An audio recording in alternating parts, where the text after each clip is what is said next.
Heaven sent. While working on a recent video, I came across a certain YouTube comment that really struck a chord with me.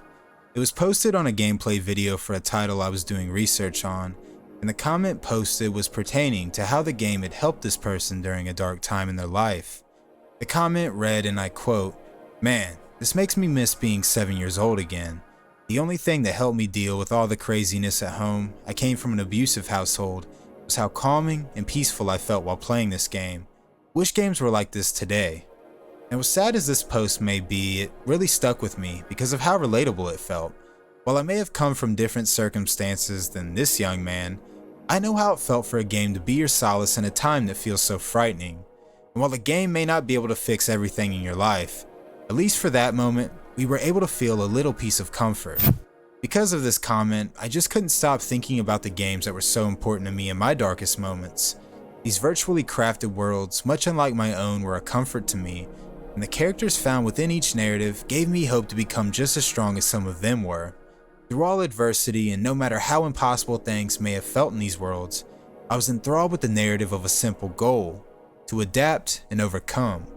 So in today's video, I thought we would do something much different than before, as I lend my heart to you all and give you guys a look into my life, and into a certain gaming studio that is very near and dear to my heart, explaining their importance in my life and even dissecting the lessons they taught me. For most people, gaming is just a hobby, but for someone like me, it was somewhat of a lifesaver.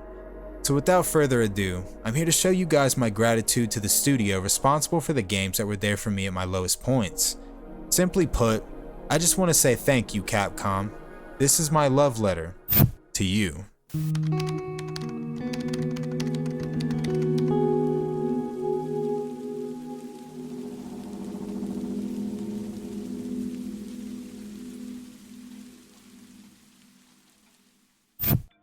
When looking back on some of my earliest memories in gaming, I often find myself reminiscing on my time spent with the Sony PlayStation.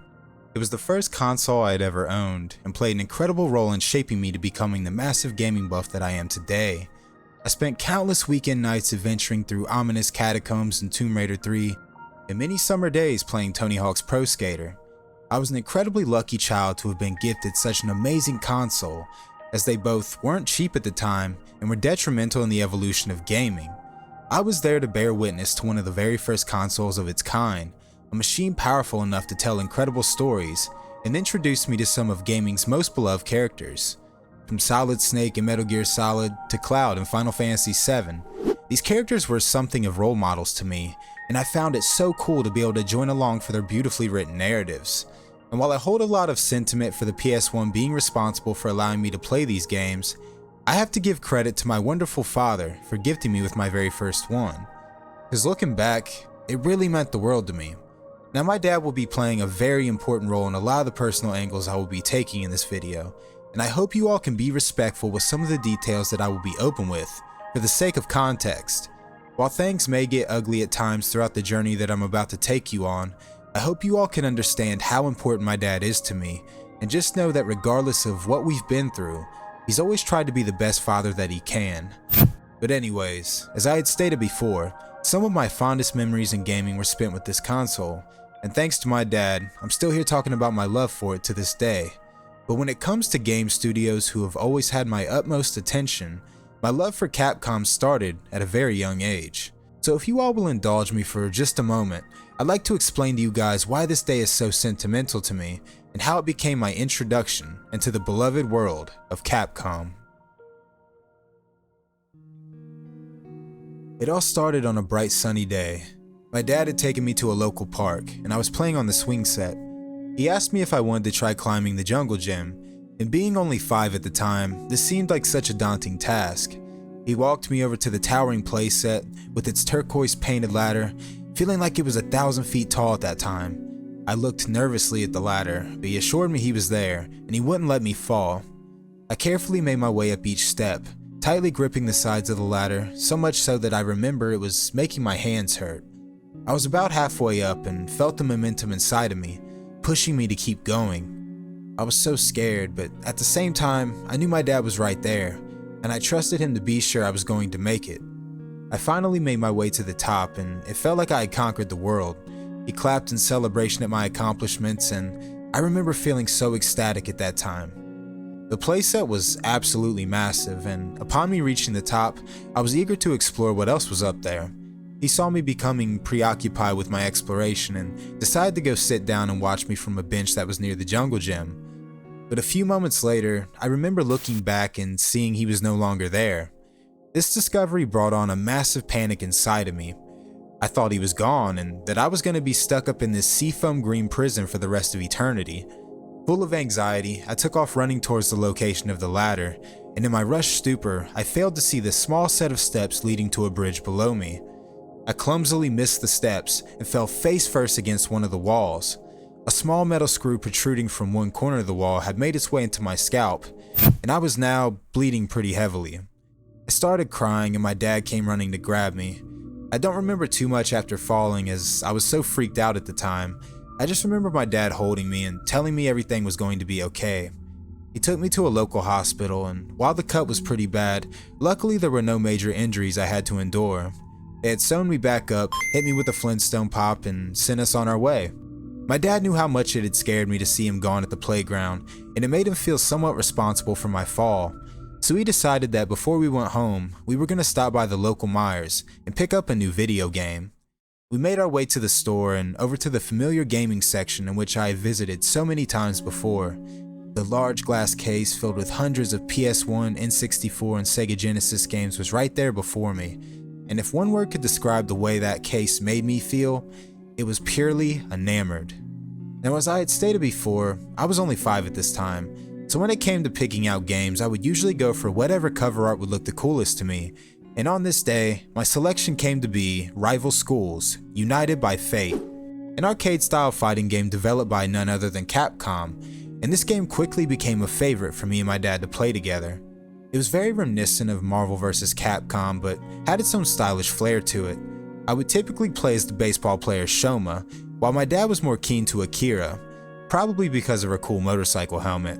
We had spent countless evenings after he had gotten home from work playing this game and really enjoying its well thought out tag system. We shared many laughs, and he had even helped me complete the story mode multiple times.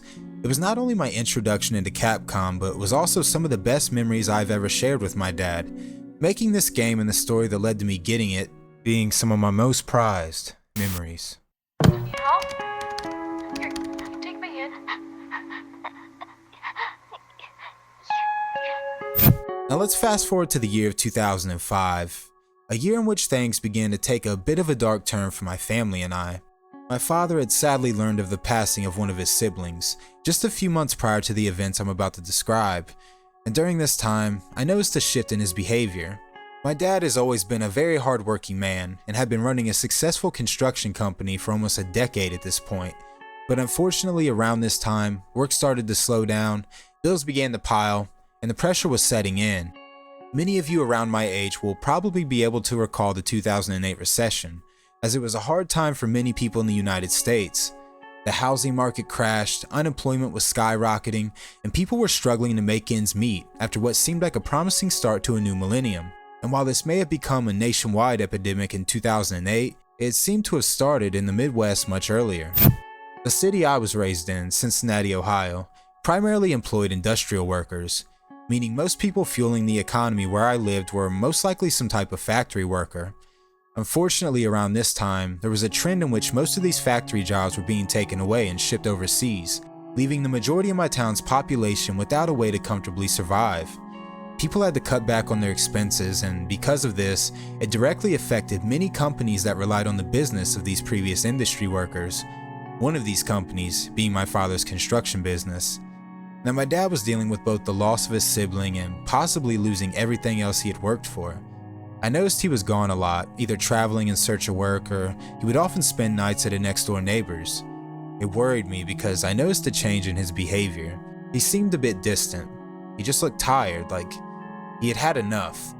I remember one time that he had gotten upset and had admitted to my mom that he had been drinking all night at the neighbor's. And while that may not sound like a big deal to some people, it just wasn't like him.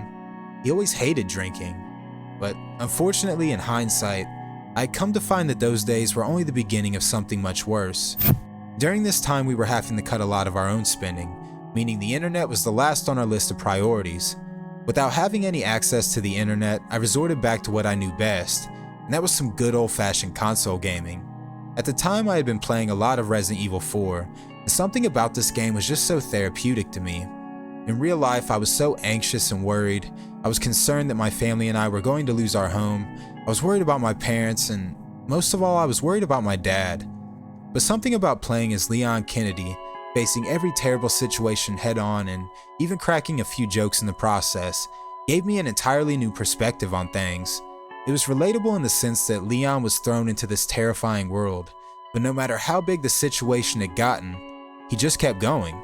He never succumbed to the fear, never gave up on his goal, and he took care of Ashley, no matter how annoying she got. It was inspirational to me as a young man, and every moment I spent playing in the world of Resident Evil 4, I really felt like I was facing my own fears.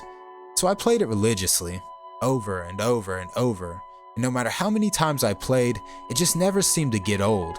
Sometimes I would find myself just sitting still and taking in the incredible ambiance of this masterpiece, especially the rainy sections. It was incredibly calming for me, and there were many nights that I had fallen asleep and woken up to the soothing sounds of the typewriter save theme. This game was like a warm hug to me, in what seemed to be one of the most confusing times in my life, a time in which everything seemed to be changing. Life felt uncertain, and as a young man going into middle school, it was hard to adjust. Luckily, I had the comfort of Leon and his witty outlook on things to keep my mind at ease, and although the sun hadn't shone as bright as it used to, I knew that better days would soon come, because just as the great Frank Lane once said, if you want to see the sunshine, you have to weather the storm.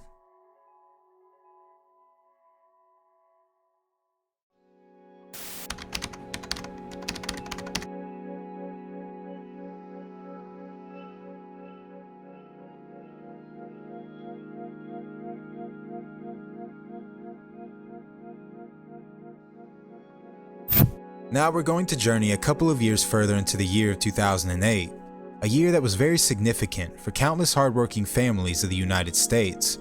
The 2008 recession was in full swing, unemployment had nearly doubled, and millions of people's homes were going into foreclosure. During this time, my dad was once again traveling in search of work. My mom had taken a job at a local cable company and was being paid to collect the internet modems of those who stopped paying their cable bills, which during this time was probably more than half of the population of my city. We were struggling to keep our house, and as the work had been slowly drying up for multiple years at this point, forcing most people to have to travel in search of a steady income, it was during this period that I had spent a lot of my time alone in the house and had began to develop my first signs of depression and anxiety. It had felt like there was so much uncertainty in my life, and it gave me the most ominous feeling in my chest. It was like a constant dread was weighing on me. And as a kid, I wished that there was more that I could have done to help. I tried applying to certain jobs, but as a 15-year-old looking for work, it wasn't easy, as most companies were obligated to hire the massive influx of adults that were looking for work at this time. So with no job and nothing much else to do with my time, I turned back to my tried and true method of therapy, with the PlayStation 2. At that time, I was incredibly into swords for some reason, so because of this, a certain game had caught my eye at a friend's house. That game was Devil May Cry 3, Dante's Awakening. At this time, I hadn't had too much experience with the Devil May Cry series, other than the second one, which we all know how great that game was, right? But anyhow, I didn't really know much of anything when it came to this series, other than the fact that the guy's name was Dante and wow, did he have a dope looking sword. I ended up finding the game at a local Blockbuster a couple of weeks later and decided to give it a try. And man, was my life changed by that game. As cringy as some of you may find it, the entire concept of Dante and his persona was something of a comfort to me during these times. You see, in the story, Dante is a procreation of both angel and demon, meaning he shares blood of both good and evil, making him very misunderstood and filled with his own personal conflict. I took this narrative and kind of related it to myself at that time, and in a way, I looked up to Dante. At that time, I had developed many insecurities around my financial status. While a lot of kids were suffering from similar problems in their home lives, parents unable to pay bills, lack of school clothing and supplies, and other general necessities for a child, I felt like I was the only one going through this, and would constantly compare myself to other kids I found to be more fortunate. That's where Dante came into play for helping me through these times. as he was carefree and relentless in proving anyone wrong who had misjudged him. I also related with his internal struggle of being the product of a dysfunctional family, as well as his need to be something great. And not to mention, the game is absolutely amazing. So I had sunk countless hours into Devil May Cry 3, taking my time with each playthrough, really soaking in the atmosphere and taking a break from the internal war I was waging at that time. Even Dante's love for pizza came as a comfort to me, since my family was pretty much surviving on $5 Little Caesars pizzas for months. At this point, I was pretty much a die-hard fan to anything Capcom at that point. I was really disappointed in myself for sleeping on the Devil May Cry series for so long. But as they say, everything happens for a reason, and it felt like I had found DMC3 at just the right time.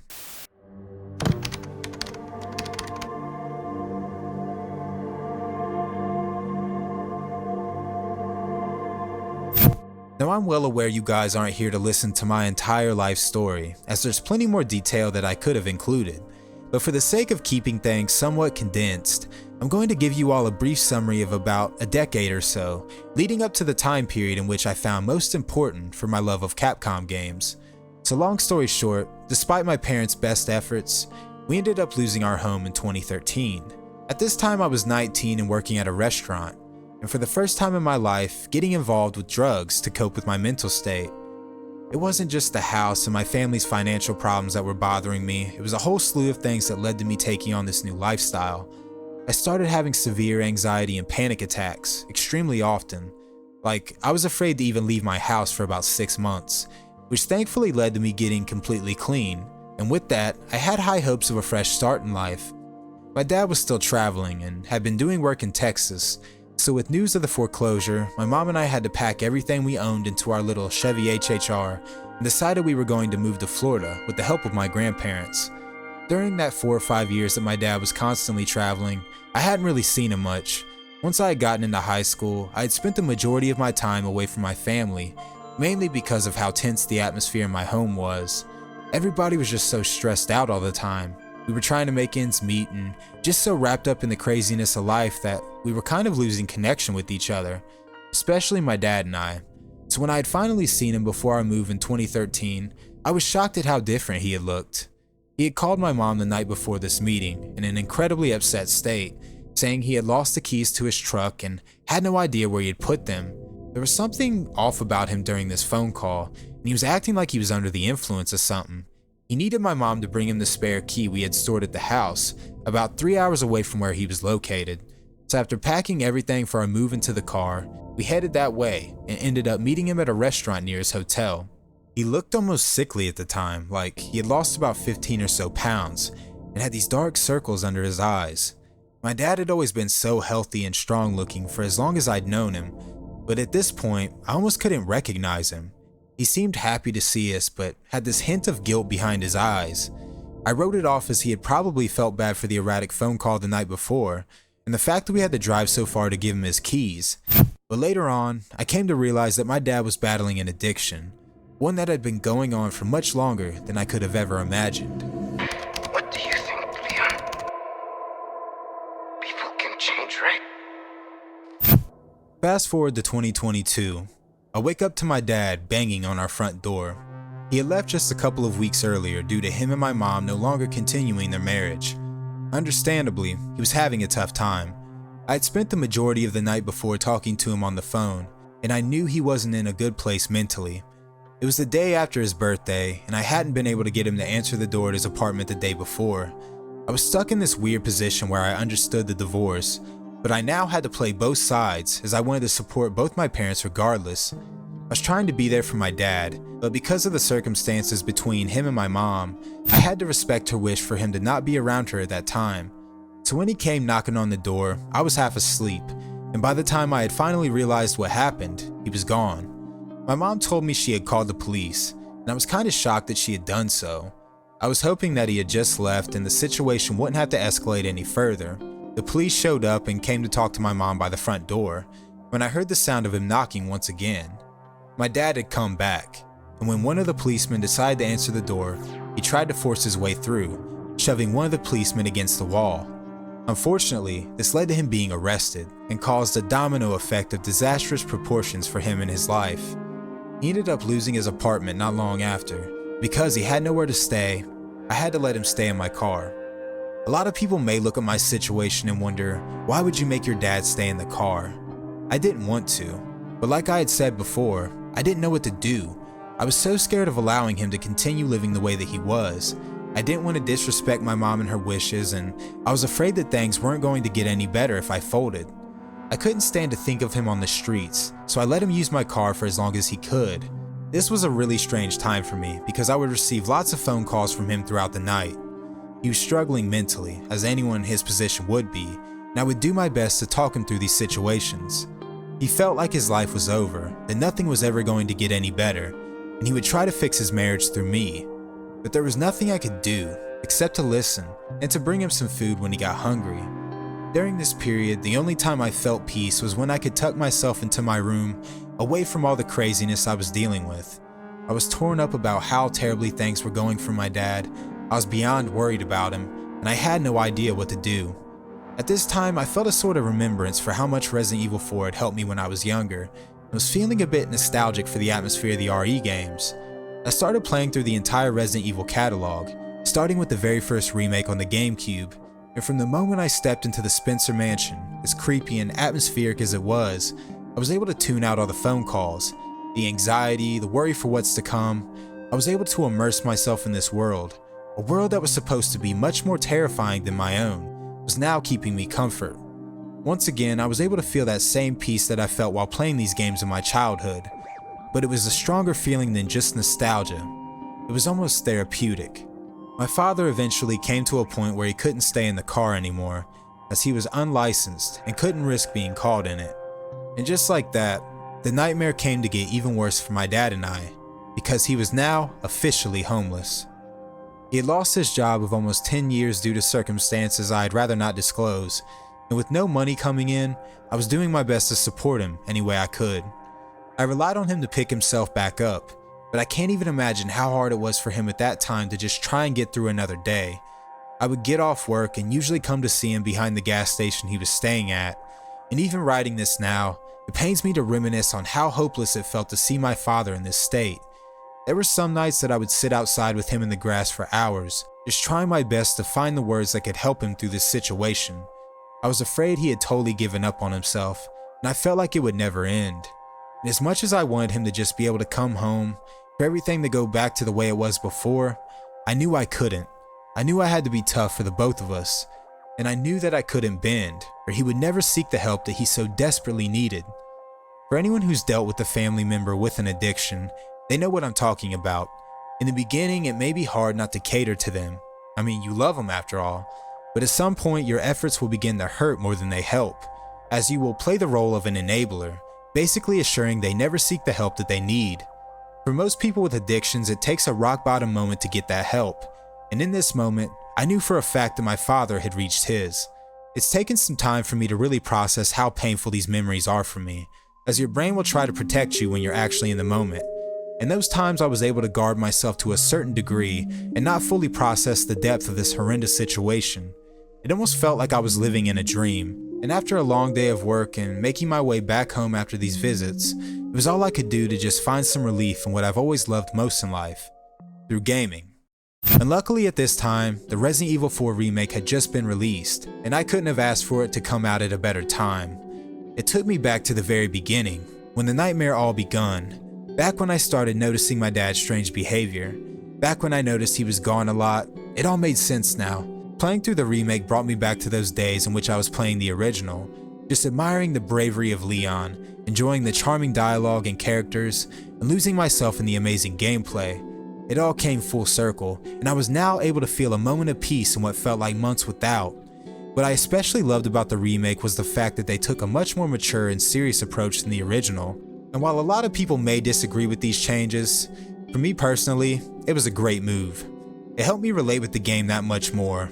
Playing through the original in 2005 with all of its campiness and silly dialogue was perfect for the young man that I was struggling to be back then. I needed something to cheer me up and keep my mind busy, a good story that was easy to digest and an intriguing world to lose myself in.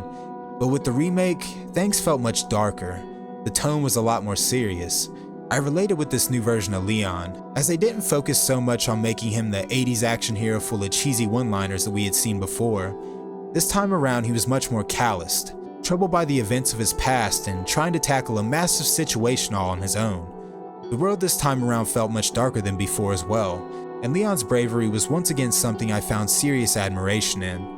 I know how crazy it sounds to find strength in something that's completely unreal, but for anyone who's ever watched a movie or maybe even heard a song that they could relate to, it's kinda like that. It's the fact that the Resident Evil games and many of Capcom's IPs have always had such a beautifully written narrative in them, filled with complex characters with plenty of depth and emotion worth relating to. And in the RE4 remake, I was feeling it more than ever. I was thrown into a situation that I could have never prepared for, much like Leon was in the search for Ashley. And playing this beautifully written character and overcoming each and every obstacle, no matter how daunting, somehow gave me the personal strength to keep moving forward in my own life. I played through the game over 9 times within the month of its release, and it's probably one of my top 5 games ever played. But because of its mark on my life at that time and how much comfort it brought me, I'll forever be grateful for the wonderful people who created it, and for thankfully releasing it at the time that they did. And even though I'm aware that this game is only just that, a video game, I'm sure I'm not the only one who can relate to how amazing it is. And luckily, this story still continues, because as of now, my father is both clean and off the streets. He's turned his life around significantly, been working a good job the past few months, and even got himself some transportation. He had been through hell and back multiple times, and I'm unbelievably proud of him for just staying strong through what must have felt like an eternity. He overcame his addiction, built himself back up, and was able to rise again. Just as I had said before, I looked up to Leon for his ability to adapt and overcome, but seeing my dad doing the very same made him feel like my hero again. It's hard to put into words how much these games and the studio at Capcom mean to me, as they've been a part of my life ever since some of my earliest and fondest memories. The worlds in which they've created and the characters they've brought to life have been there for me when it felt like no one else was. They taught me to believe in myself, to never give up, and to always be prepared for the worst. It sounds cheesy, I know, but it feels like those games saved my life in many ways. These moments are something I'm still processing, but when I say I was hopeless at one point, I really do mean that. If it weren't for the level of peace and enjoyment that Capcom games have been bringing me for multiple decades of hard times, it would have made things that much harder for me. Now, I'm not saying that you should use video games as therapy or that you should drown your sorrows in distraction. I'm just saying that everyone needs a release, and luckily for me, I was able to find mine at a very young age. So thank you, Capcom, for all that you've done and all that you continue to do. I'll forever be your #1 fan.